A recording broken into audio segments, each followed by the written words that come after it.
Week 163, let's go. Today we're going to talk about why the Toronto real estate market is rallying. Why is it doing all of the things that a lot of people would have you believe is impossible or at least happening too soon? So we're going to talk through all that stuff. My name is Ara Memorian. I run the Spring Team, one of the most active and successful real estate teams in Toronto. You're in the Raccoon Den, where we produce this weekly market report, 163 weeks since March of 2020, when COVID took over our lives and we started to have to look at things a little bit differently as things start to move faster and faster and faster. This weekly reporting is 100% necessary. If anybody out there is waiting for the monthly stats to be released by the real estate board, you are too late. You're looking at irrelevant information that might not help you be a successful buyer and seller today. So make sure whoever you're working with, and hopefully it's a Spring Team agent. We cover this entire city with the 14 agents we have on this team. We are so in tune with the market that we make some pretty damn smart decisions. And sometimes we, have an unpopular opinion. Like when we were telling people to get in on the market before December when things were bottoming out. From like August to December, we had weekly declines in sales activity and price and whatever.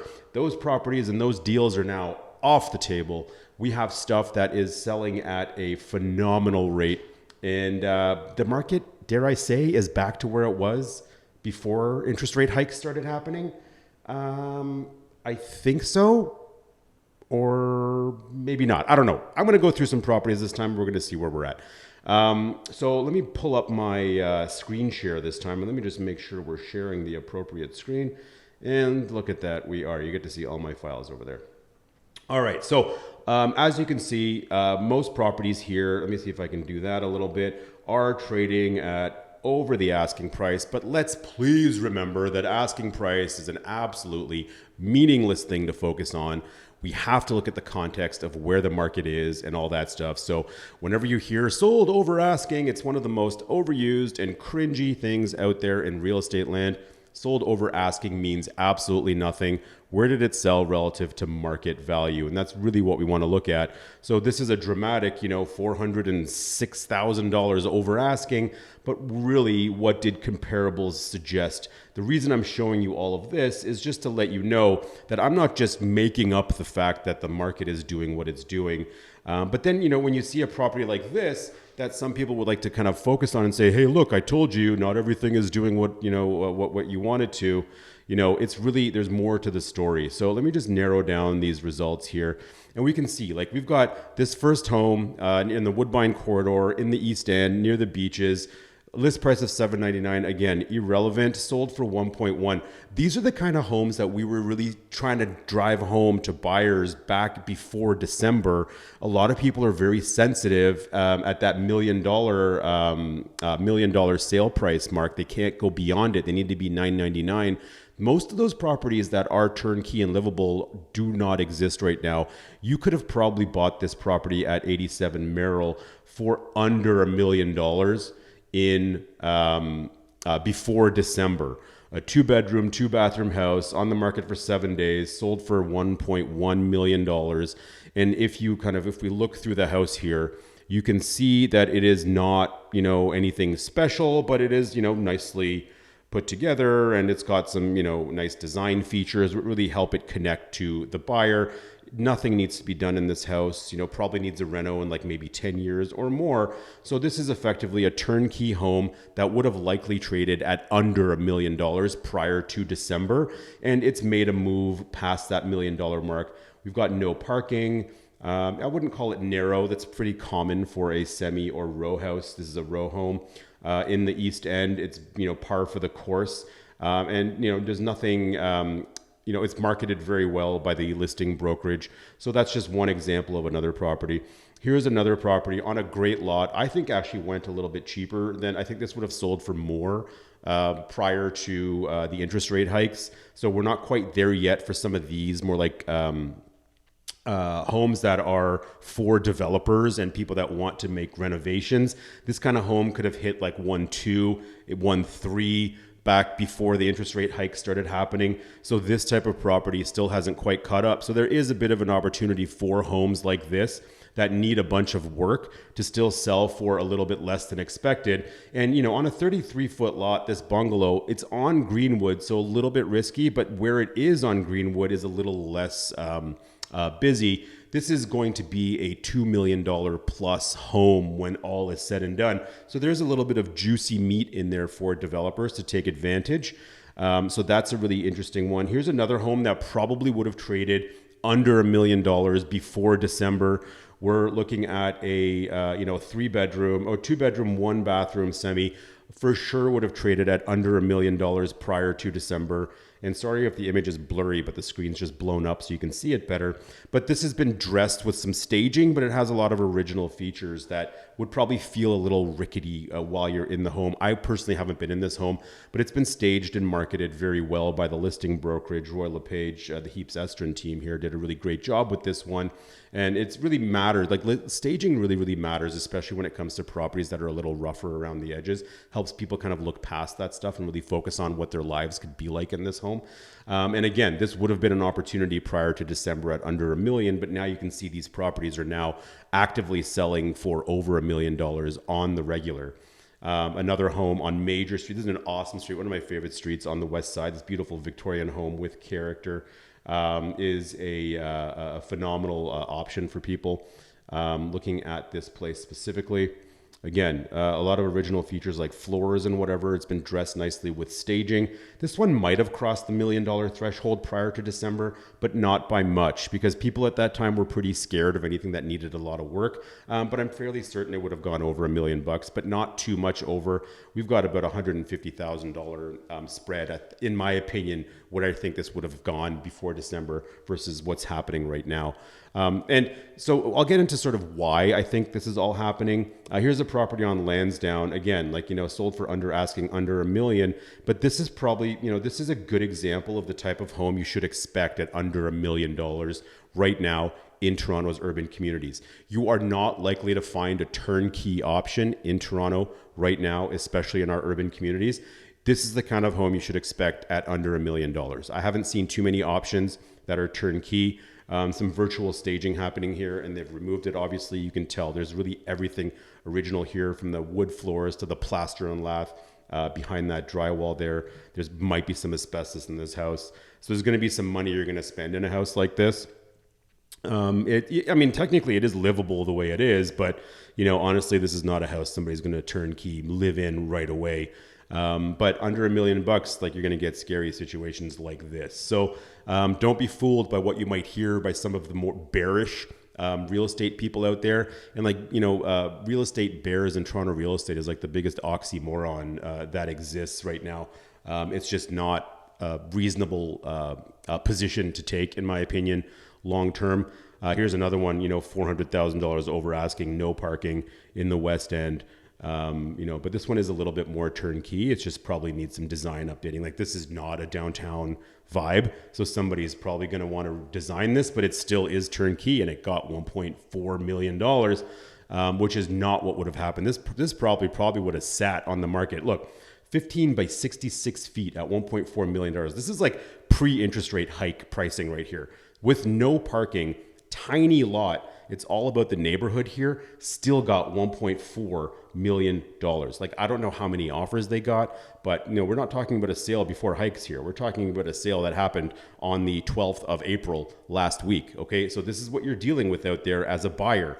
If you want to wait for this to calm down, it might calm down in the summertime, but the way inflation numbers are looking right now, 4.3% was just announced this morning. I really don't know if we're going to be in a situation where prices are going to be affected much down the road. Like, I will stand by my statement that the bottom of the market is behind us right now, based on the activity that I'm seeing out there, based on the inflation numbers that are coming out, because finally food prices are pulling back a little bit, they're easing slightly, which is contributing to this dramatic drop in inflation month over month to 4.3%, making it that 3% target by mid-year a little bit more digestible. I'm still critical of that because of OPEC's decision to cut oil production starting May 1st, oil is going to get more expensive. So that's going to eat into some of those inflation numbers. So it's going to be interesting to see what happens after May. But at this point, it's going to be very hard for me to see another interest rate increase come at the next announcement. There might be another interest rate increase as we head through this year, but honestly, as long as inflation is coming down like this, I really don't see any upward pressure on rates, which is the certainty that buyers have been looking for. Like, they're seeing these things, which is creating certainty in their minds, which is translating into really big offers on offer day. And if you're a seller right now, depending on the type of property you have, like I'm selling my house right now. We just shot this awesome music video there yesterday. I'm excited to share that with you guys. I'm listing mine at a price that I'm willing to accept, because my home is more of a unique home in a neighborhood that has a lot of 4 and 5 bedroom houses. I've got a really interesting, beautifully designed 3-bedroom plus 2 bedrooms in the basement. Beautiful house with a pool, but it's unique in that neighborhood. So when you have a more unique product that is more expensive than a typical home that on paper might look like it has more, you should probably be a little more careful with the pricing strategy. But if you have the type of, urban home, like I'm in Scarborough, multiple offers still happen quite a bit in my neighborhood. But for the more traditional homes, I still might get multiples on mine. But since it's unique, mine's going to be priced higher. And I'm going to sit there and wait for that buyer to come. Could come right away, could come a month from now, not in any rush.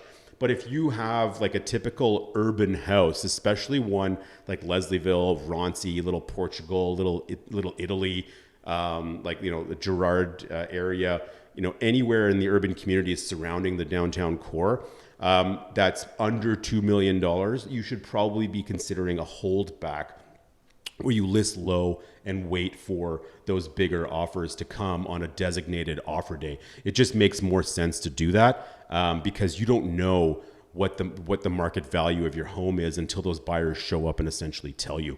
And that's the thing. Like when you call me in to do a listing presentation for you and you call me in to kind of pitch my services, I'm not going to sit here and tell you I'm going to get X amount of money for your home. And you should not be hiring an agent based on the price they tell you they're going to get for your home. That's not the best way to make a decision for finding the listing agent for your home. If an agent sits down in front of you and tells you your home is worth exactly this, they are flat out lying to you. Not on purpose, not maliciously, but they think that that's what you want to hear, so you'll hire them. That's really not the point. I'm going to put your house on the market and we're going to make amazing marketing for your home. We're going to stage it. We're going to fix the repairs. We're going to make it showroom quality, flawless. We're going to put it on the market knowing that we've put our best foot forward and we're going to get the best available offer. And that's going to be in a range. So rather than asking how much you think you're going to get for my home and using that as a significant deciding moment for you and whoever you're selling your home with, that's a mistake. What you should do is learn how in tune with the market today the person you're speaking to is and what the likelihood of a certain price range might be. If that range they mentioned to you is lower than your expectations, you have to understand whether it's lower than your expectations because that agent doesn't know what they're doing, or maybe you're a little bit too optimistic on the value of your home. Today, we're actually seeing the opposite, where the number that I tell a seller is a little bit more than what they had expected because some people still rely on lagging data that's not indicative of what's happening in the market today. So don't hire an agent based on the price they think they can get for your home. Hire an agent based on how in tune they are with the market in real time and how they are describing the value of your home to you. This is not the time to get emotional about a number. This is the time to really sit down and focus specifically on the information that's being provided to you. And if you have questions, let's talk about it. An agent, like if I sit down in front of you and I tell you you're going to get 1.5, but you want 1.7, let's talk about it. I'm not saying that I'm going to stop at 1.5 if we get that offer. We're going to try and get $10 million if we can. So that's really the most important thing. Who can get your house to market with the best foot forward, eliminating potential buyers' objections before they even come up? Are they offering you specific advice on where the market is? Are they telling you not things you just want to hear, but are they telling you some hard truths as well? That's how you can tell if a listing agent is being super honest with you. And in a market like this, houses are selling a lot quicker and a lot easier. So now the conversation isn't, can you sell my house? Because even the worst agent on the planet can sell a house today, which was not the case before December. But how much can you get for my house? How much can we maximize the return on this house by making sure we put forward a flawless, objection-proof property that is marketed the way the market is today to make sure we get the maximum number of exposure with the most offers for the most money for you. And it's not about how much commission we charge, even though that's important. We have a sliding scale depending on how much work is required in your home. But there's so much more to selling your house than just hiring the guy that tells you they can get you the most money. That is not true. You should not do that. But ultimately, who am I to tell you what to do? You do whatever the hell you feel comfortable with. I'm just trying to give you the best advice available right now. So those simple property examples are just kind of, I can dig into those more specifically as we continue with this market report, as it evolves into something else. But right now, I really appreciated all the feedback from last week. I'm not going to stop this market report. I'm going to keep doing it. And it's not just going to be for my team. I'm just going to be tweaking it every single week to see what's really connecting with you guys. So if you really want to see something more specific, then let's do that. We can do some more real-time stuff where we dig into some offer night type of drama. But I really want to make sure this is hitting home for people that are watching it. And I think based on the reactions I got from last week, I feel like it is. So I'm going to continue this for another 163 weeks, whatever it is. But hopefully it gets a little bit more interesting and engaging for you as we dig into more specific property options and property types. So if you have any questions, you can always book a call with me in the link in the description below. Check out the full market report in the link in the description below as well. And thanks for checking out the Real Estate Raccoons. Subscribe to the YouTube channel, por favor, trying to get to 100. We're going to be opening up in one new market starting January the 1st, and then 2 other markets after that. So if you're an agent and you want a piece of the spring team, whether you're in the States or Canada, we got you. So let's talk about this and let's grow this thing together. And Real Broker has been an awesome experience for us for the past year. It's been almost a year we've been at Real. And I got to tell you, it has resulted in tremendous growth for the team, for myself personally and professionally. And if you're an agent watching this, I want to talk to you about Real Broker, not just because I benefit if you come here, but I want to show you the community that we've created here and all the agents that we have helped here, because I don't believe that competition is a thing. I think it's a myth, and I totally believe in collaboration over any kind of competition. So let's talk about it. Love y'all. See you soon. Thank you. Week 163 is out.